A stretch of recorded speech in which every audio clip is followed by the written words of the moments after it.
Okay.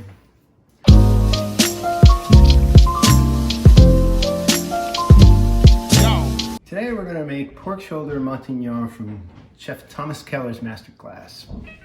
Since we're all locked in our cages because of the coronavirus pandemic, why not take the time to learn some new cooking skills and eat great food while we're at it. Chef Keller's food is fantastic, of course. He's a master of French techniques, but his Masterclass online it really takes the intimidation factor out, so it's absolutely a blast to do it. Your misery in place calls for a boneless pork shoulder, but you can substitute any meat from a hard-working muscle, which will break down during the cooking process anyway. That includes lamb shank, lamb shoulder, and pot roast. Since the grocery shelves are pretty bare during this current apocalypse, substitution is the name of the game for my particular version of this thing. Stop doing that! The Matignon calls for onions, Granny Smith apples, and celery root. And I don't have Granny Smith apples or celery root, so I'm substituting those. I've got red apples, and I'm gonna put in baby potatoes. It also calls for a hard cider, which I ain't got, but I have a substitution for that too. You're gonna be adding a sachet of dried spices, which is gonna bring a huge punch of flavor to this dish. The sachet is gonna include a bay leaf, a cinnamon stick, peppercorns, cloves, and star anise. This thing changes the flavor profile of the entire dish. Don't have any hard apple cider, so my substitution is a steel rail pale ale beer with a tablespoon of apple cider vinegar and a tablespoon of honey, and we'll see if that's a good substitution. All right, here we go.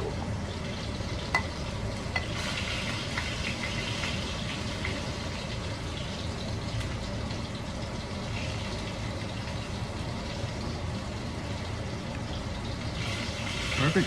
Very cider-like.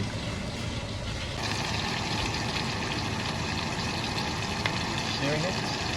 Got onions caramelized with the piggy fat. And now we're going to start adding the apples and potatoes, cider, and everything else. Now for our cider.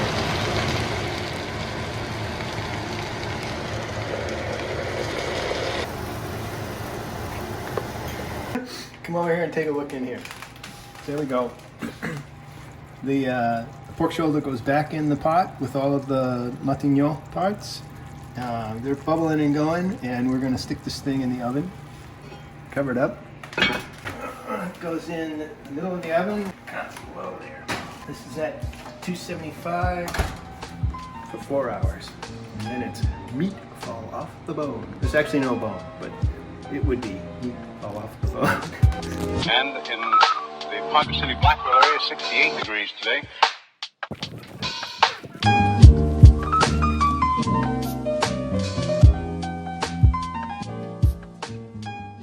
Yeah, plant, yeah, that's what it is. You're the decorator. Got 3 hours, 3.5 hours in. Went for a hike in the woods, social distancing. Now we're gonna take it out. Smells really good. Here, take a look. Come on in. There we go. So we're gonna check it for doneness. See how if there's any resistance here. Looking pretty good. It's like butter.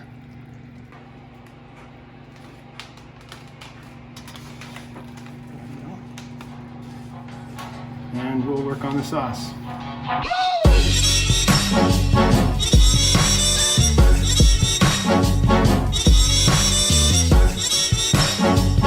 Alright, so we put in some cornstarch and some of the apple cider with a little slurry just to thicken this up. It is really good. I'm going to taste it, make sure it's cool. Oh, real but put a little bit of acid in here. A little champagne vinegar just to brighten it up. Give that a stir and taste again.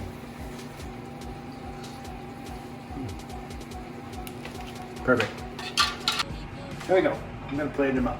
So first we're We're going to put a little Matignon on the bottom of each plate, as much as you want.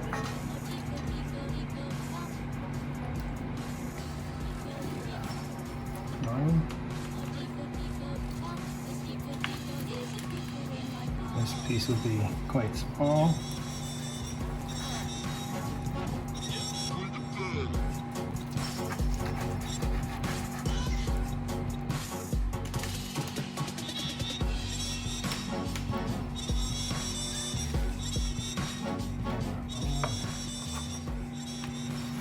Meat falling off the bone. A little bit of tarragon.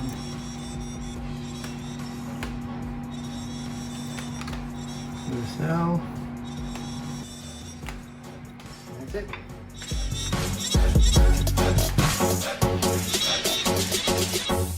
So, was it good? It was good. Was it really good? Amazing. All right. How was the meat? The meat fell off the bone. The meat fell off the bone. Super tender, super tasty. All those things. Big flavors. Are you recording me too? Yeah, you're being recorded, but that's okay. Talk about big flavors. That sachet of spices, I think it just took it and pushed it over, because you could really taste the cinnamon, you could feel the cloves, all the star anise, the little licorice that comes from that was all in there. So, super success. Did it look like Keller's? It did not. But did it taste great? Hell yeah.